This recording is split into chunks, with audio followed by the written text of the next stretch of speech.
ప్రేక్షకులందరికీ నమస్సుమాంజలి. మనం ఈ రోజు నవంబర్ మాస ఫలితాలు చెప్పుకుంటున్నాము. ప్రస్తుతము నవంబర్ నెల అంటే కార్తీక మాసం నడుస్తూ ఉంటుంది. కార్తీక మాసం విశేషంగా శివుడి పూజకి విష్ణుమూర్తి పూజకి కూడా చాలా ముఖ్యమైన మాసంగా హరిహరులిద్దరికి సంబంధించిన మాసంగా కార్తీక మాసాన్ని చెప్పుకుంటాము. తదుపరి రాశి తులారాశి. తులారాశికి అధిపతి శుక్రుడు. తులారాశిలో చిత్త 3-4 పాదాలు, స్వాతి 4 పాదాలు, విశాఖ 1-2-3 పాదాలు ఉంటాయి. అయితే తులారాశిని లగ్నంగా చేసుకుని గ్రహాల చలనం ఎలా ఉంది అంటే, తులారాశిలో ప్రస్తుతం లగ్నంలో రవి ఉన్నారు, వృశ్చికంలో అంటే 2 ఇంట్లో కుజుడు బుధుడు ఉన్నారు, కుంభంలో రాహు ఉన్నారు, మేనంలో శని వక్రించున్నారు, మిథునంలో ఉండేటటువంటి గురువు అతిచారం వల్ల కర్కాటకంలోనికి వెళ్ళారు, అలాగే కేతువేమో సింహంలో ఉన్నారు, శుక్రుడు కన్యలో ఉన్నారు. అయితే ఈ గ్రహాలు మార్పులు కూడా ఈ మాసంలో ఉన్నాయి. ఎలాగంటే 28 అక్టోబర్న కుజుడు తులలో ఉన్నటువంటి కుజుడు వృశ్చికంలోనికి వచ్చాడు. నవంబర్ 16వ తారీఖున తులలో ఉన్న రవి వృశ్చికంలోనికి వెళ్తారు. నవంబర్ 3వ తారీఖున కన్యలో ఉన్నటువంటి శుక్రుడు తులలోనికి వస్తారు, అంటే తన స్వరాశిలోనికి వస్తారు. అందువల్ల తులారాశి వారికి వారి జన్మజాతకంలో శుక్రుడు బాగున్న వాళ్ళకి ఈ మాసం చాలా బాగుంటుంది. ఒకవేళ శుక్రుడు పాడై ఉన్న వాళ్ళకి కొంచెం కష్టాలు తప్పవు. ఇక 20-10న మిథునం నుంచి కర్కాటకంలోనికి వచ్చిన గురువు ఈ నవంబర్ నెలంతా కూడా కర్కాటకంలోనే ఉంటారు. ఇక ముఖ్యంగా ఈ మాసంలో చెప్పుకోవాల్సింది ఏంటంటే శుక్రమూఢ్యం. శుక్రమూఢ్యం ఎప్పుడు మొదలవుతుందంటే నవంబర్ 26 నుంచి వచ్చే సంవత్సరం 16/2/2026 వరకు, అంటే ఫిబ్రవరి 26 వరకు కూడా ఈ శుక్రమూఢం ఉంటుంది. అంటే ఇన్ని నెలలు శుక్రమూఢం ఉండడం వల్ల ఈ టైంలో ఎటువంటి శుభకార్యాలు, వివాహాది శుభకార్యాలు, గృహప్రవేశాలు, శంకుస్థాపనలు ఏమీ చేయకూడదు. ఏం చేసినా నవంబర్ 26 లోపు చేసుకోవాలి, తర్వాత ఫిబ్రవరి 16 తర్వాత చేసుకోవాలి. అది ముఖ్యంగా ఇన్ని నెలల మూఢం ఒకటి మనకి కొంచెం ఇబ్బందికరమైన పరిస్థితి. ఇంకా తులారాశిలో పుట్టినటువంటి వాళ్ళకి ఈ మాసం ఎలా ఉంటుంది అనేటటువంటి ఫలితాలు. ఇక మీకు కొత్త వ్యక్తుల పరిచయాలు జరుగుతాయి. అది కూడా చాలా తెలివైన వారితో పరిచయాలు జరుగుతాయి, మేధావులతో పరిచయాలు జరుగుతాయి. అంటే అంత తెలివైన వాళ్ళతో పరిచయాలు జరిగినప్పుడు మనం కూడా మన తెలివితేటల్ని కొంచెం పెంచుకోవడానికి అవకాశం ఉంటుంది. వాళ్ళు చెప్పేటటువంటి మాటలు వినడం వల్ల మనకి అందులోంచి మంచిని గ్రహించడం వల్ల మనకు కూడా ఆలోచన ధోరణి మారుతుంది, మనకు కూడా తెలివితేటలు పెరుగుతాయి. ఏదైనా మనకు తెలియని కొత్త విషయాలు ఉంటే నేర్చుకోవడానికి అవకాశం ఉంటుంది. ఇక మీరు ఈ మాసంలో చాలా విలువైన వస్తువులు, శుక్రుడు అంటేనే నగలు, ధనం కదా, అందుకని ఈ మాసంలో మీరు విలువైన వస్తువులు, నగలు, కొత్త వస్త్రాలు అన్ని కొనగలుగుతారు. అయితే మీకు ఎవరితోనైనా మాట్లాడేటప్పుడు కొంచెం అభిప్రాయ భేదాలు వచ్చే అవకాశం ఉంది కనుక ఎవరితోనైనా మాట్లాడేటప్పుడు కొంచెం జాగ్రత్తగా ఉండండి.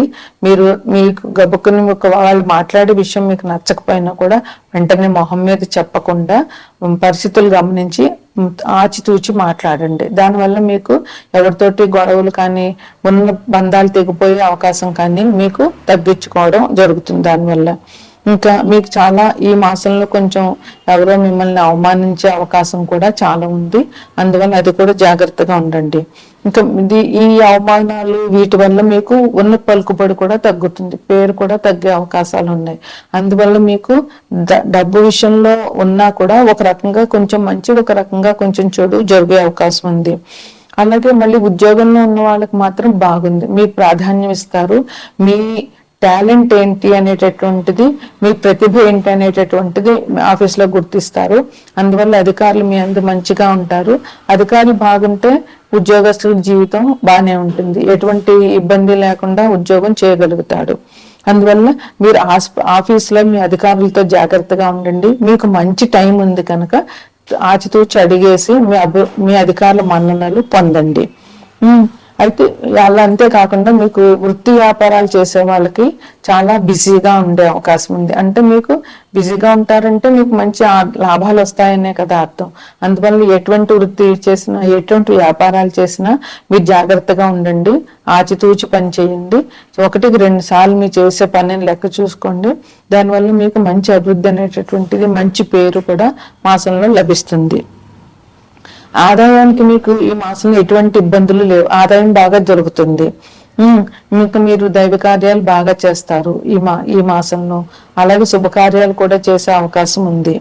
ఇంకా ఆరోగ్యం విషయంలో జాగ్రత్త పడాల్సిన పని లేదు, జాగ్రత్తగానే ఉంటుంది. మీకు అనారోగ్య సూచనలు ఏమీ లేవు. ఇంకా విద్యార్థులకు మాత్రం విజయం అనేటటువంటిది తప్పకుండా లభిస్తుంది. మీకు ఈ అక్టోబరు 22 నుంచి నవంబరు 21 వరకు కూడా కార్తీక మాసం నడుస్తుంది. అందువల్ల కార్తీకంలో ఏ చిన్న పుణ్యం చేసినా కూడా దానికి 10 రెట్ల ఫలితం పొందుతారు. అందువల్ల కార్తీక మాసంలో ఏ దానమైనా, విద్యాదానం, అన్నదానం, వస్త్రదానం, దీపదానం, ఏ రకమైన దానం అయినా కూడా మీకు మంచి ఫలితాలు ఇస్తుంది. మీకు మీ జీవితంలో అభివృద్ధి సాధించడానికి అవకాశం ఉంటుంది. కనుక మీరు ఈ కార్తీక మాసంలో శివారాధన, విష్ణారాధన చేయడము, మీ చేతనైనంత ఇతరులకు సహాయం చేయడము, చేతనైనంత వరకు దైవ కార్యాల్లో పాల్గొనడము, శుభకార్యాలు చేయడము వల్ల మీకు మంచి అభివృద్ధి అనేటటువంటిది దొరుకుతుంది. నవంబర్ 22 నుంచి మార్గశిర మాసం మొదలవుతుంది. మార్గశిర మాసంలో విశేషమైన లక్ష్మీ పూజ చేయడం వల్ల లక్ష్మీదేవి అనుగ్రహం కలుగుతుంది. అందువల్ల మార్గశిర మాసంలో వచ్చేటటువంటి గురువారం నాడు పొద్దున్న తలస్నానం చేసి లక్ష్మీదేవిని పూజించి ఆమె కథ చదువుకుని అక్షింతలు వేసుకుని నేతితో కూడిన పదార్థాలు మా లక్ష్మీదేవికి నైవేద్యం పెట్టి మీరు కూడా ఆ నేతితో కూడిన పదార్థాలు తినడం వల్ల మీకు లక్ష్మీదేవి అనుగ్రహం కలుగుతుంది. ఇది తులారాశి వారికి ఈ మాస శుభాశుభ ఫలితాలు.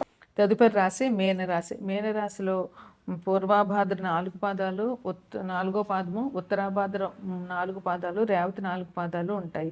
మేనరాశికి అధిపతి గురువు. మేనరాశిని లగ్నంగా చేసుకుని గ్రహాల స్థితిగతులు చూస్తే కనుక మేనరాశిలో శని వక్రించి ప్రస్తుతం ఉన్నారు.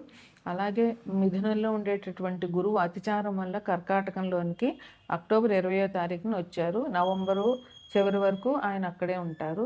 తర్వాత సింహంలో కేతు ఉన్నారు, కన్యలో శుక్రుడు ఉన్నారు, తులలో రవి ఉన్నారు, కుజబుధులు వృశ్చికంలో ఉన్నారు, మేనంలో రాహు ఉన్నారు. ఇది ఈ రాశి యొక్క గ్రహాల ఫలితాలు. ఇక గ్రహాలు మార్పులు ఎలాగున్నాయి అని అంటే కనుక 28 అక్టోబర్న కుజుడు తుల నుంచి వృశ్చికంలోనికి వచ్చారు. అట్లాగే నవంబర్ 17వ తారీఖున తులలో ఉన్న రవి వృశ్చికంలోనికి వస్తారు. నవంబర్ 3వ తారీఖున కన్యలో ఉన్నటువంటి శుక్రుడు తులలోనికి వస్తారు. ఇది ఆయనకి స్వరాశి. అందువల్ల తులారాశి వాళ్ళకి ఈ మాసం చాలా బాగుంటుంది. ఇక ముఖ్యమైన విషయం ఏంటంటే శుక్రమూఢం. ఎప్పుడంటే నవంబర్ 26 నుంచి వచ్చే సంవత్సరం ఫిబ్రవరి 16, 2026 వరకు కూడా శుక్రమూఢ్యం ఉంది. ఈ మూఢ్యంలో ఎటువంటి శుభకార్యాలు చేయడానికి కుదరదు. పెళ్ళిళ్ళు కానీ, గృహప్రవేశాలు కానీ, గృహారంభాలు కానీ ఎటువంటి శుభకార్యాలు చేయకూడదు. అందువల్ల ఎందుకంటే శుభాలను ఇచ్చేవాడు శుక్రుడు. ఆయన మూఢంలో ఉన్నప్పుడు మనకి శుభకార్యాలకి పని చేయడానికి కుదరదు. ఇక నవంబరు 26 లోపులోనే ఎటువంటి కార్యాలైనా చేయాలి, లేదా ఫిబ్రవరి 16 తర్వాత చేయాలి. ఇంకా ఈ రాశి వారికి ఎట్లా ఉంటుంది అంటే, ఈ రాశి వారికి కుటుంబ అవసరాలు బాగానే తీరుతాయి. కుటుంబంలో మీరు చాలా సుఖంగా ఉంటారు. మీరు కుటుంబ సభ్యులతోటి ఎటువంటి గొడవలు లేకుండా చాలా ఆనందంగా ఒకరి మాటలు ఒకరు గౌరవించుకుంటూ చాలా సుఖంగా నడుపుతుంది. ఇంకా ధనానికి లోటు ఎటువంటిది ఉండదు. మీ ఖర్చులకు కావాల్సినటువంటి ధనం మీకు లభిస్తుంది అన్నమాట. మీరు ఏ పనులు మొదలుపెట్టినా కూడా విజయవంతం అవుతాయి, అందులో ఎటువంటి సందేహం లేదు. అలాగే కానీ శ్రమ మాత్రం మీకు చాలా అధికంగా ఉంటుంది, కష్టపడడం మాత్రం చాలా ఎక్కువగా ఉంటుంది తప్పకుండా. ఇంకా భూమి కొనుగోలు చేసుకోవాలి అనుకుంటున్న వాళ్ళకి, ఇల్లు కొనుగోలు చేసుకోవాలనుకుంటున్న వాళ్ళకి ఈ మాసం చాలా బాగుంది. అది నవంబర్ 26 లోపున మీరు ఏం చేసినా కూడా మంచిగా జరుగుతుంది అన్నమాట. తర్వాత మీకు కొత్త కొత్త కార్యక్రమాలు చేస్తారు. అలాగే కొత్త పరిచయాలు కూడా మీకు పెరుగుతాయి. ఈ కొత్త కార్యక్రమాల వల్ల మీలో ఉన్నటువంటి టాలెంట్ పెరుగుతుంది. మీకు కొత్త విషయం నేర్చుకున్నట్టు ఉంటుంది. దానివల్ల కొత్త విషయం నేర్చుకున్నప్పుడు మనసుకు చాలా సంతృప్తి, చాలా గర్వంగా అనిపిస్తుంది. అందువల్ల మీరు మానసికంగా కూడా చాలా బాగుంటారు. ఈ కొత్త పరిచయాల వల్ల మీకు సంఘంలో గౌరవం పెరుగుతుంది. పరస్పరం ఒకడి ఆలోచన ఒకళ్ళు మార్చుకోవడం వల్ల మీకు తెలియని విషయాలు వాళ్ళ నుంచి, వాళ్ళకి తెలియని విషయాలు మీ నుంచి నేర్చుకోవడం, అలా పరస్పర స్నేహం పెరుగుతుంది. ఒక కొత్త విషయాలు నేర్చుకున్న తృప్తి కూడా మీకు లభిస్తుంది అనమాట. ఇంక వృత్తి ఉద్యోగాల్లో ఉన్న వాళ్ళకి ఎటువంటి ఇబ్బందులు లేవు. ఎటువంటి వృత్తిలో వాళ్ళకైనా కూడా మంచి ధనలాభం ఉంది. మీ వృత్తిలో మంచి అభివృద్ధి ఉంటుంది. అలాగే ఉద్యోగాల్లో వాళ్ళకి మీకు మంచి అవకాశాలు ఉన్నాయి. మీ అభివృద్ధిని మీ మీ మీ అధికారులు గుర్తిస్తారు. అలాగే మీ చేసేటటువంటి పనిని కూడా మీ అధికారులు గుర్తించడము, వాళ్ళు మిమ్మల్ని మెచ్చుకోవడము, అలాగే మీకు ఉద్యోగంలో మంచి నమ్మకము, ఒక ధైర్యం రావడము జరుగుతుంది ఈ మాసంలో. ఇంకా ఆర్థికంగా చాలా బాగుంటుంది. ఎటువంటి ఇబ్బందులు ఉండవు. ఆర్థికంగా మంచి ప్రయోజనాలు ఈ రాశి వాళ్ళకి జరుగుతాయి అన్నమాట. నిరుద్యోగులకు కూడా ఉద్యోగ అవకాశాలు వస్తాయి. అంటే ఎవరైతే ఉద్యోగాలకి ట్రై చేస్తున్నారో వాళ్ళు తప్పకుండా ధైర్యంగా ఉద్యోగానికి అప్లై చేయడము, ఇంటర్వ్యూలు ఫేస్ చేయడం జరిగితే ఉద్యోగం తప్పకుండా వస్తుందన్నమాట. ఎవరైతే పెళ్లి కోసం చూస్తున్నారో, పెళ్లి సంబంధాలు వెతకడము, పెళ్ళిళ్ళు జరగాలనుకుంటున్న వాళ్ళకి ఇది మంచి కాలంగా ఉంది. అందువల్ల ఈ టైంలో మీరు పెళ్ళిళ్ళు సెటిల్ చేసుకోవడము, పెళ్ళిళ్ళు చేసుకోవడము చాలా మంచిది. పెళ్ళికి సంబంధించినటువంటి కార్యక్రమాలు మొదలు పెట్టడం కూడా ఈ మాసంలో మీకు చాలా మంచిది. మీరు తొందరపడి ఎవరికి హామీలు ఇవ్వద్దు. హామీలు ఇచ్చారంటే మీరు ఇరుక్కునే అవకాశం ఉంటుంది కనుక అది విషయం ఎలాంటిదో పూర్తిగా ఆలోచించకుండా ఎటువంటి హామీలు ఇవ్వద్దు. విద్యార్థులకు మాత్రం చాలా మంచి ప్రోగ్రెస్ ఉన్నది. వాళ్ళు చాలా మంచిగా ప్రతి సబ్జెక్టులోనూ మంచి మార్కులు సాధించి మంచి అభివృద్ధిలోకి వస్తారు. మీకు సంఘంలో పలుకుబడి, గౌరవం అవన్నీ కూడా బాగా పెరుగుతాయన్నమాట. అందువల్ల మీకు సమాజంలో గౌరవం పెరుగుతుంది. మీకు మానసికమైన తృప్తి ఉంటుంది. అలాగే మీరు ఎవరికైనా కూడా హెల్ప్ చేసే అవకాశం ఉంది కనుక దానివల్ల కూడా మీకు మానసిక తృప్తి లభిస్తుంది. ఇక అక్టోబర్ 22 నుంచి నవంబరు 21 వరకు కూడా కార్తీక మాసం ఉంది. కార్తీక మాసంలో ఆరాధన, విష్ణు ఆరాధన విశేషంగా చెప్పాలి. అందుకని మీరు శివాలయానికి వెళ్ళడము, శివాభిషేకం చేయించడము, అలాగే విష్ణు ఆరాధనకి విష్ణాలయాలు కానీ, వెంకటేశ్వర స్వామి ఆలయాన్ని కానీ సందర్శించడము, అందువల్ల మీకు చాలా మంచి జరుగుతుంది. కార్తీక మాసంలో ఎటువంటి దానమైనా కూడా విశేషమైన ఫలితాలు ఇస్తుంది. ఈ చిన్న కార్యం చేసినా మంచి ఫలితాలు లభిస్తాయి. అందువల్ల మీరు విద్యాదానం, దీపదానం, వస్త్రదానం, అన్నదానం చేయడం వల్ల మంచి ఫలితాలు లభిస్తాయి. ఇక మార్గశిర మాసం నవంబర్ 22 నుంచి మొదలవుతుంది. మార్గశిర మాసంలో వచ్చే ప్రతి గురువారం నాడు లక్ష్మీదేవిని విశేషంగా పూజించి ఆమె కథ చెప్పుకొని, అక్షింతలు వేసుకొని, నేతితో కూడిన పదార్థాలు నైవేద్యం పెట్టడం వల్ల, అవే మీరు తినడం వల్ల మీకు లక్ష్మీదేవి అనుగ్రహం తప్పకుండా లభిస్తుంది.